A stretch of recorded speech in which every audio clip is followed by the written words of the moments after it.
你们两个都是从部队转业来的，部队有部队的纪律，公安有公安的条例。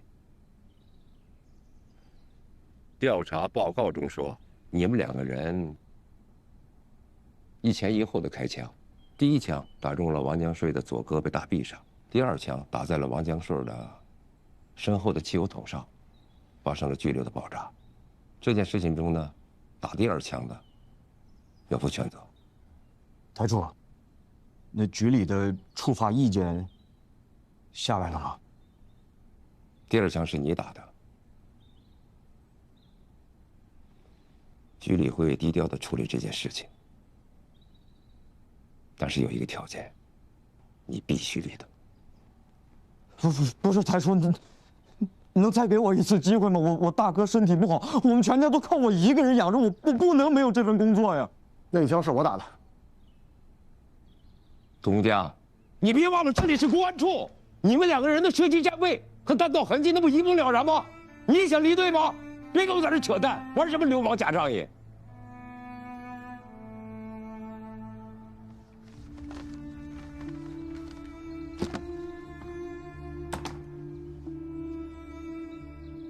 先坐吧。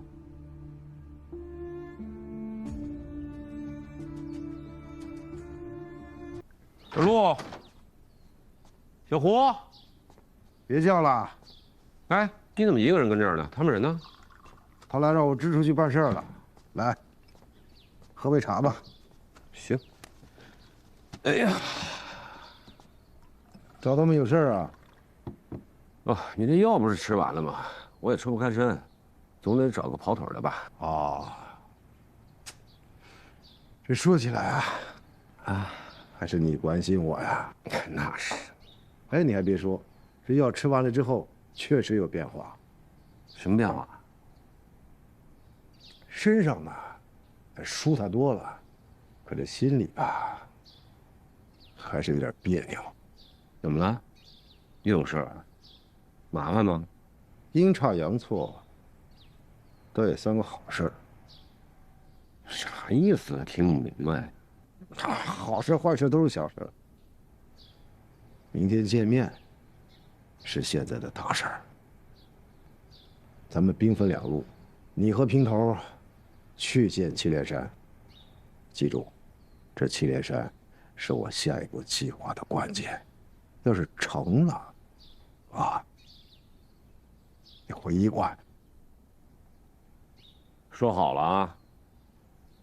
那我先歇了，明天办正事儿。平头说你总在给我开的方子里换药。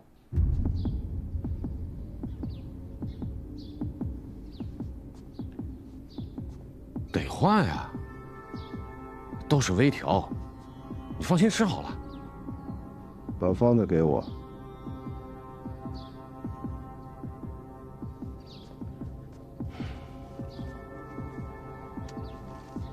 都是常见药，随便哪个药房都能配齐。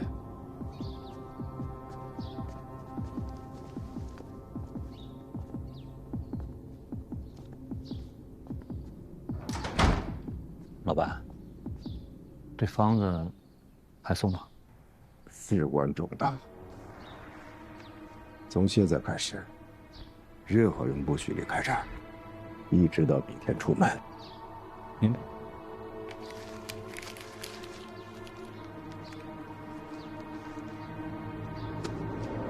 这个兵阿斗为啥叫兵阿斗？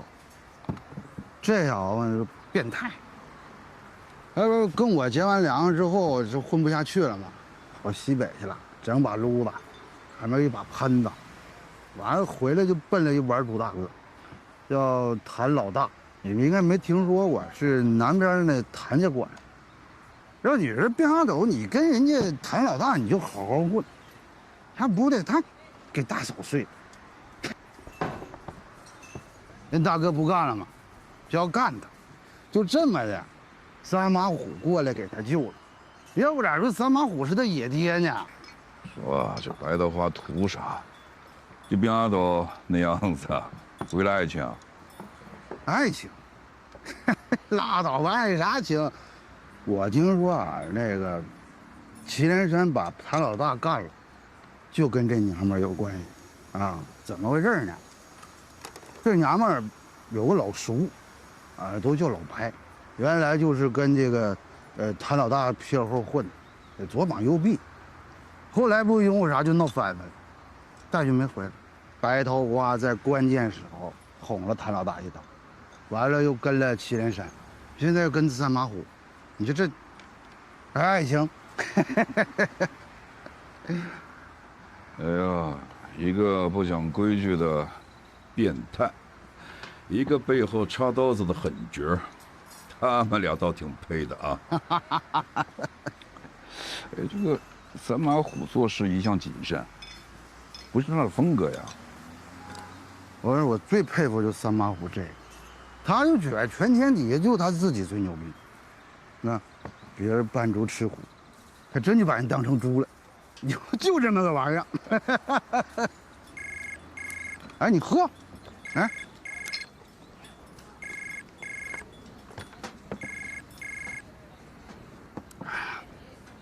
师傅，要报来信了，三马虎跟花龙明天要跟他们背后的人见面，亲自去。知道了。嗯，哎，你干啥去啊？还没吃完呢。我欠你一顿啊！你把这边盯好了，等抓了三马虎，我给你补上。行，啊，再过来啊！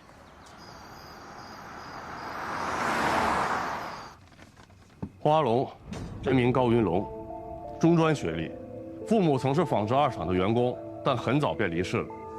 他跟毛子，也就是毛振峰，两个人是发小，关系非常好。而且毛子的母亲还是花龙的干娘。根据纺织二厂老员工的回忆啊，花龙这个人野心大，胆子更大，对钱呢有极大的渴求。90几年的时候，他就忽悠毛子从纺织二厂离职，两个人呢一文一武，而且非法集资炒股，挣到的钱拿去放贷，收到的钱呢继续炒股，雪球越滚越大。但是股市啊是变化莫测的。98年的时候，他赔了一屁股债消失了，直到01年又突然现身，然后发迹，不仅把之前的窟窿补上了，而且还带毛子妈去抢清福了。夏童的毒品也是从01年开始泛滥的，在这之前这种东西很少见。从大狗二狗被抓，到毛子死亡，再到三把火来抢占市场，现在这种情况，以花龙的性格是不会接受的，他背后的人更加不会接受这样一个没有价值的人。现在他已经被卸了一条胳膊，就差我们拿一把刀扎他心窝子。头儿，但是人都没抓到，怎么扎呀？王警配合韩星整理出了一份花龙散毒渠道的成员名单，其中有些人的真实信息已经查明了。我们现在要做的是，联合地方派出所，还有当地电视台，发布花龙通缉令的同时，将销售渠道被毁，还有成员被抓的消息全部给他散出去。搞这么大阵仗，万一这孙子跑了怎么办？以花龙现在的处境，他只能不择手段了。一旦他出手，将会露出破绽。我们抓住破绽之后，就能找到他背后的人到底是谁。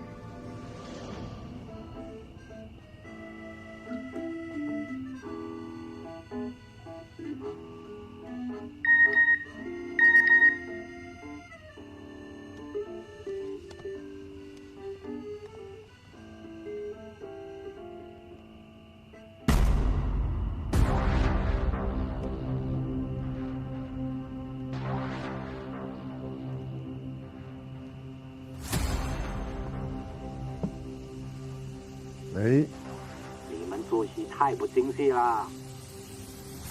明天的一切听我安排，不得忘记行动啊！好，您说。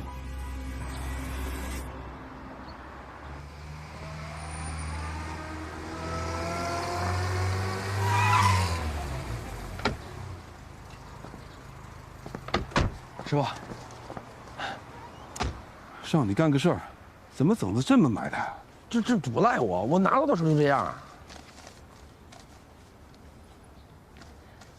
通知那边了吗？您没发话呢，我哪敢随便通知啊？你缺心眼儿啊，少说一句都不行，分不清个轻重缓急的。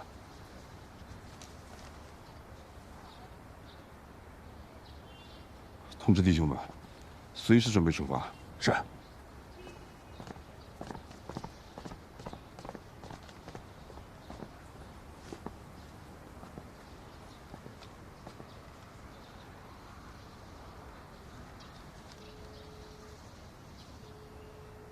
喂，你来一趟老兄办公室。大事儿。三马虎要跟花龙和他老板见面。对。消息核实了吗？哎呀，你告诉我三马虎在哪，我过去直接找现任核实。净说废话。兄弟，我建议……哎，你别建议了，我带队，你协助。你执法太文明了，不太适合对付三马虎这种穷凶极恶的家伙。你把花龙那摊弄好就行了。就你这么一副恨不得能生吞活剥的样子，我能让你带队？兄弟，我同意。我们涂大是老警察了，就图个嘴上的痛快，下手肯定是有分寸的。再说了，涂大总不能干出一些抹黑我们铁路公安的事儿。你小子少抬我，你说对了，但跟抹不抹黑没关系。揍他算轻的。赶紧的，答不答应我都得去。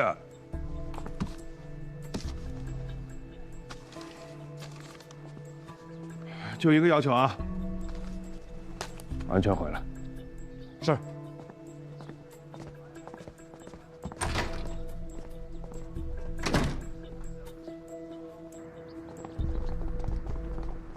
特警那边通知了吗？通知了。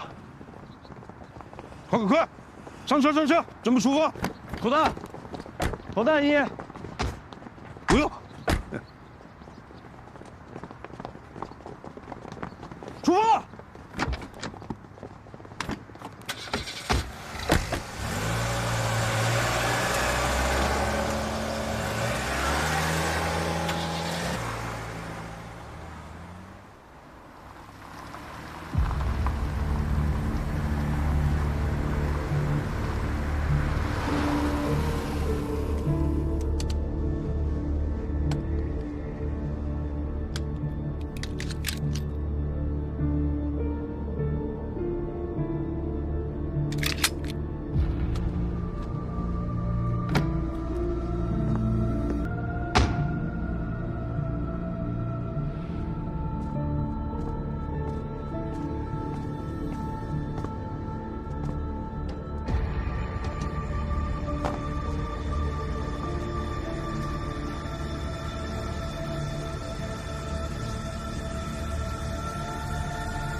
这么大的挺响啊，当我们猜不到吗？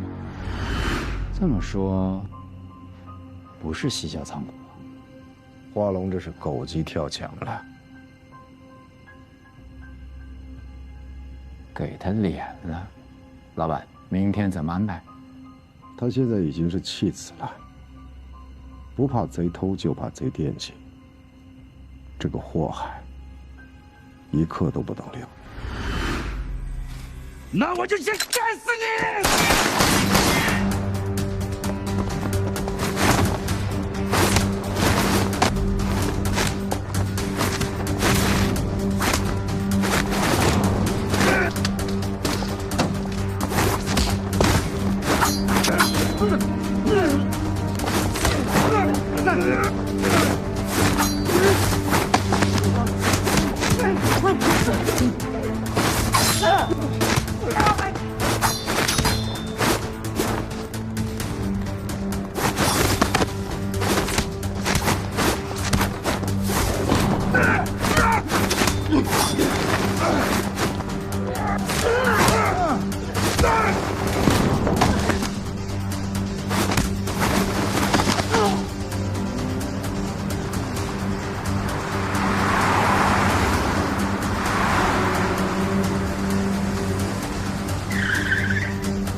什么情况？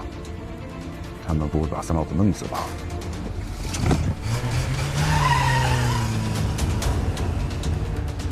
跟上！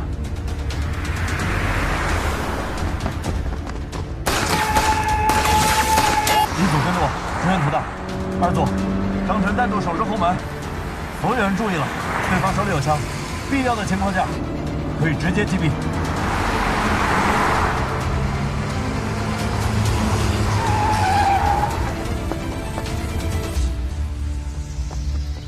三把虎呢？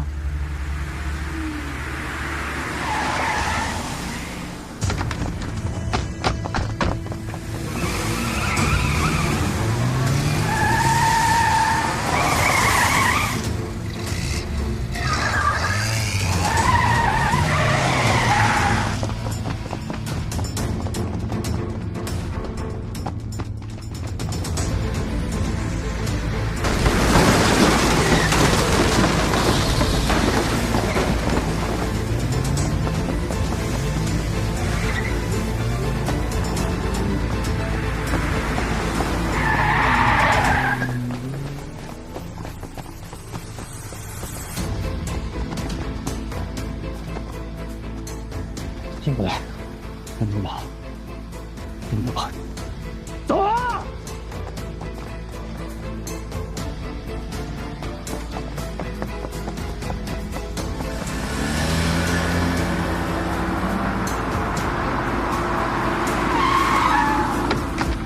金哥！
来，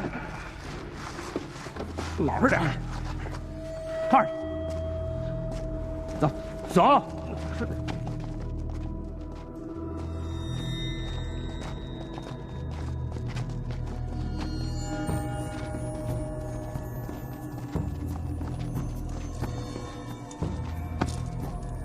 三马虎呢？还想抓我们老板？别装猛了！你好好说话啊！回去再说。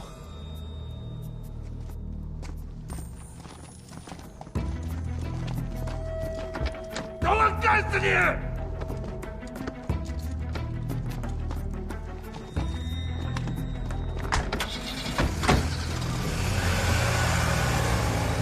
师傅，老先生那儿不会出什么岔子吧？不会。他要出什么岔子，三马虎脑子进水了，把自己兄弟往局子里送。总感觉事情很蹊跷啊。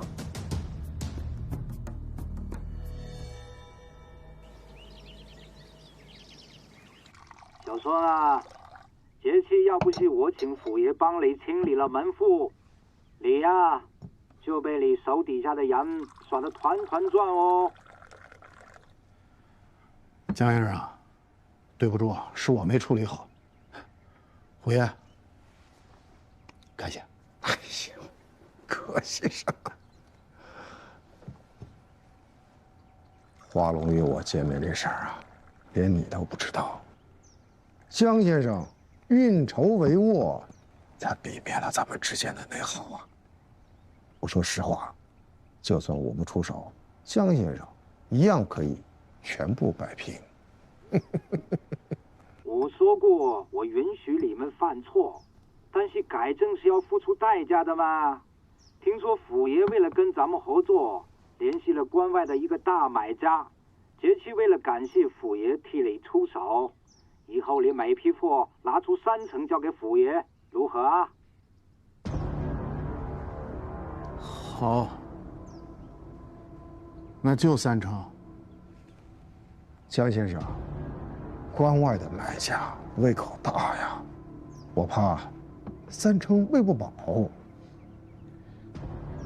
就这么多菜，吃不饱好办，换桌吃呗。那人家人多嘴馋，都好这口，主要是油水大呀。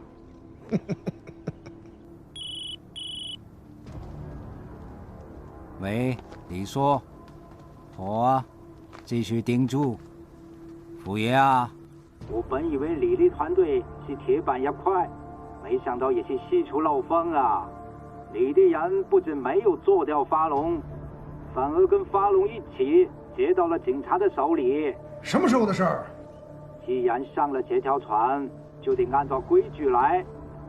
我不管你跟关外那边是怎么合作，问题解决之前只有3成的货。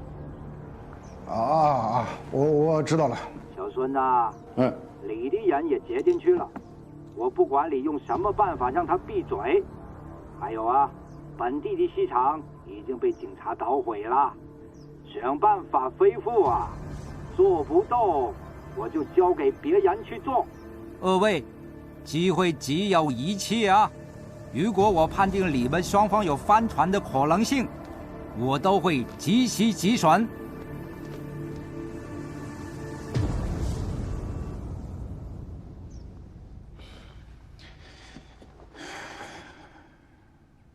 一个贼，非干自己不专业的事情。关外是块肥肉，知道为什么不吃吗？请神容易送神难，我看你怎么喂。我喂不饱没关系啊，您不是有吗？好，那就走着看吧。3成，时间。让你的人下午4点到慈荫巷口西边的2声大药房去取货。就这么定了。我现在着急去处理这些破事儿，后会有期。注意安全，合作愉快。高云龙，我们终于见面了。先聊聊南郊仓库的事吧。你故意引我们过去，不是单纯的想炸死我们吧？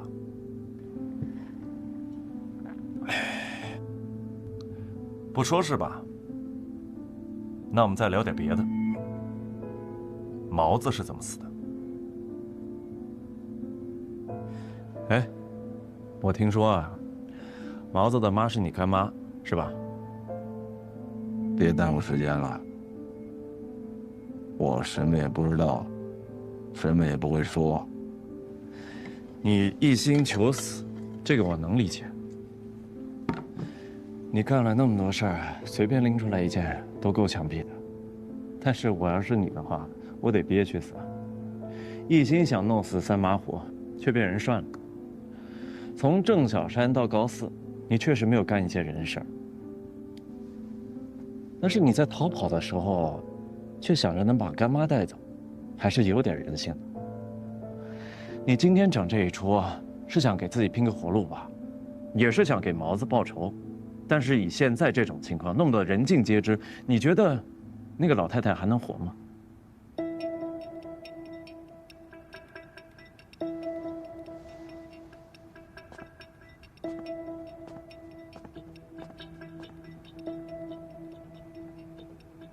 南郊仓库只是想让你们做替死鬼，毛子，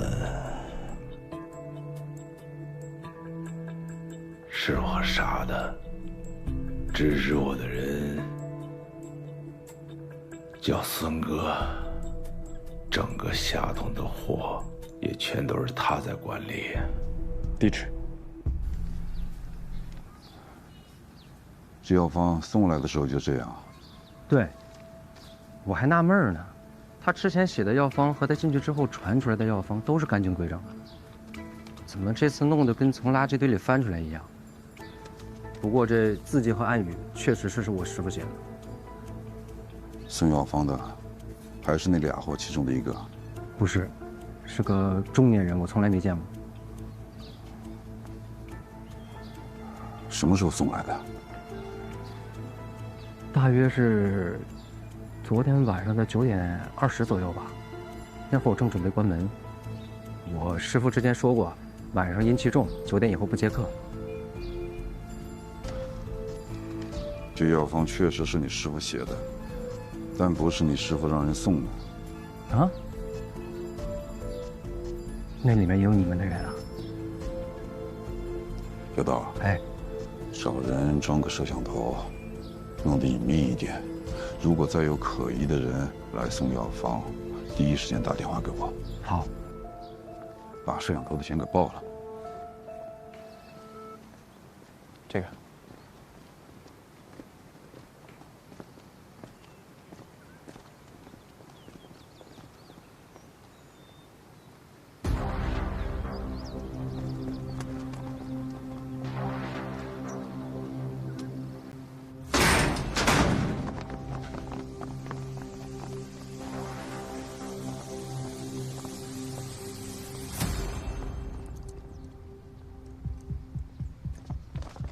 没有人。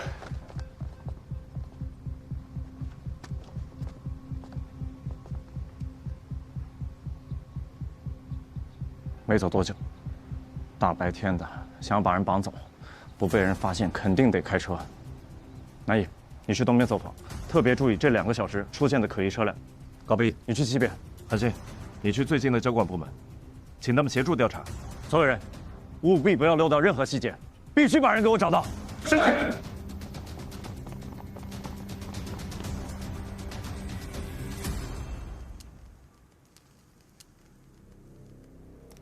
事情办得怎么样？老太太找到了，我带回来。但是我觉得，即便是拿捏住了花龙的软肋，花龙有可能还是扛不住。你不了解警察，很难在短时间内突破一个死刑犯的心理防线。哎呀，再说了，江先生希望还是要斩草除根。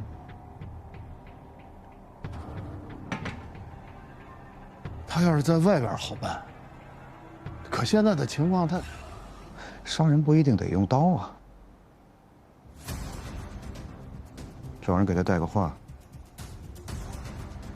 如果他在里面自行了断的话，他们家老太太在外面可以安享晚年，而且老太太会知道他是一个孝顺的孩子。但是如果说警察动手，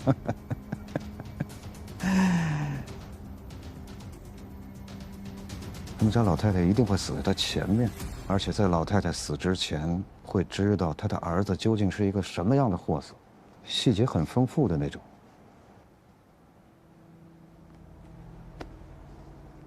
小孙啊，对于我来说，如果是自己人的话，出钱出力让我怎么样都可以，我都愿意。可是你要知道，花龙早就有了2心，而且他是个死人，懂吗？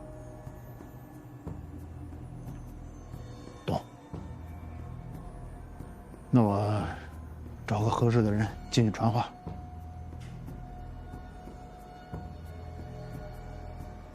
就那个小胜，那孩子头脑灵活，有野心。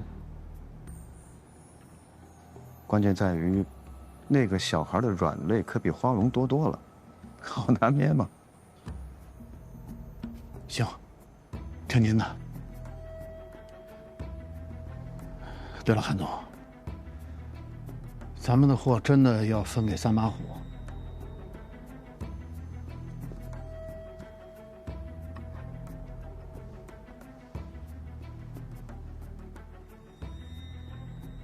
他想要货就给他呗，货拿到手里不算本事，换成钱才叫能耐。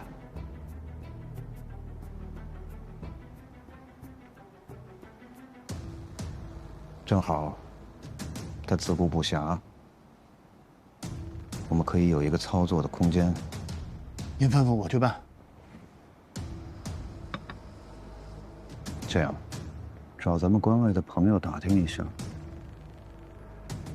这批货到底要卖给谁，在哪儿？地址一定要准确。明白了。明白了就去办吧。好，那我去了。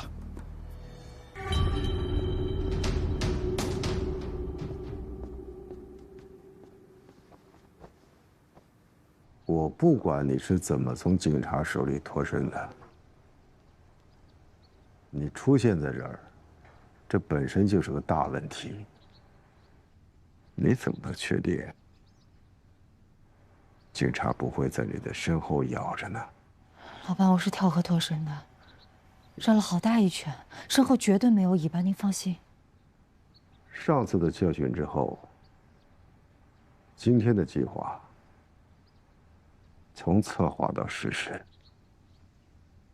应该是非常严谨的。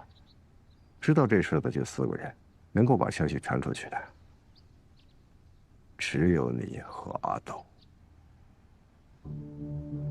您什么意思啊？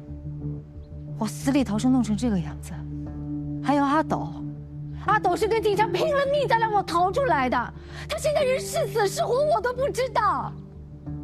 我们没有傻到把自己都搭进去吧？你怀疑我们？上次农庄被找，这次阿斗被抓，警察鼻子怎么会那么灵？警察怎么会知道的？一定是咱们内部有人跟警察联手，想要搞我们。我一定要把他找出来。他想搞我，我就搞死他。这事确实挺蹊跷啊！按理说，我们已经知道花龙要下手，可以不去啊。为什么非要冒险去做掉花龙，引火烧身呢？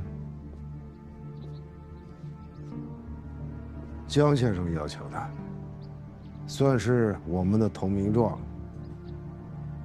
投名状？我们除了祁连山，还有别的合作方？不一样啊！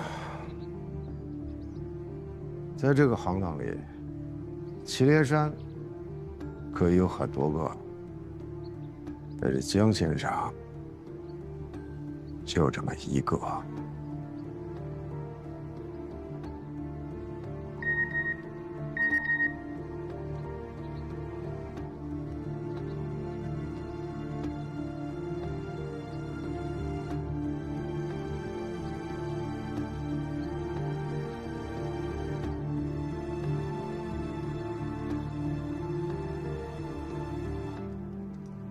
我就知道那老婆死的有问题。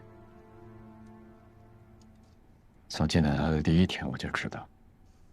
你怎么跟三马虎一样，真把自己当根葱了？天底下没有你们不明白的事儿。实话告诉你，信不是他传的。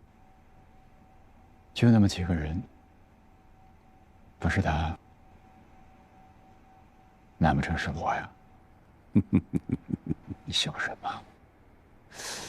难道你就没有想过，最讨你心窝子的那个娘们儿，会不会扎你一刀？你想说什么？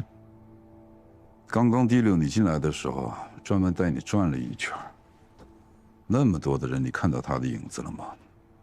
当时在仓库的时候，如果不是我们故意放水，他能跑得掉？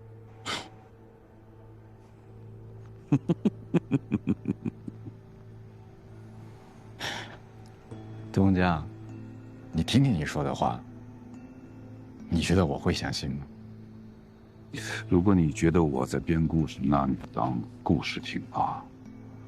你跟他掏心掏肺，那你肯定知道，他背后是怎么联合祁连山，搞掉谭老大的吧？祁连山，这话什么意思？他就想和你相好，死乞白咧的从关外到关内，他是被你这个人所吸引了。如果你这样认为，哎，挺好的啊，你觉得呢？你想说什么？把话说清楚。看你的反应，我说的不是故事。如果你想知道真相，那就要拿出相应的筹码。你知道我想听什么？休息。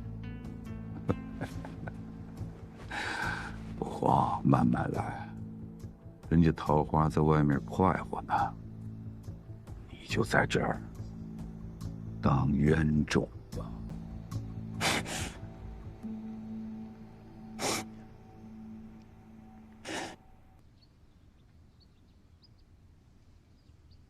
我看你说哪儿了？啊，投名状。啊，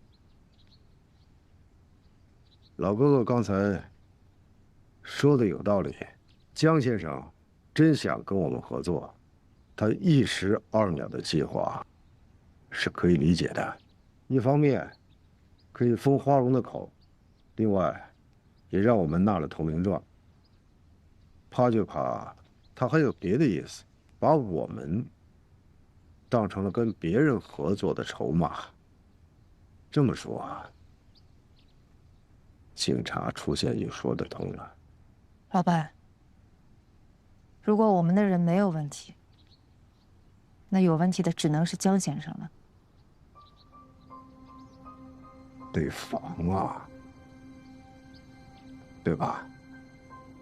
现在当务之急，先砍下祁连山，一旦有什么意外，咱们就有抓手，跟他们谈。可是祁连山现在胃口很大呀，今天谈判，他坚持至少20斤，现在降了10斤，恐怕喂不饱他。货喂不饱拿钱喂，价格我再降1成，你告诉他，这次只是试试水，如果成了之后呢，我给他30斤。行，明天我回平头再去找他聊聊。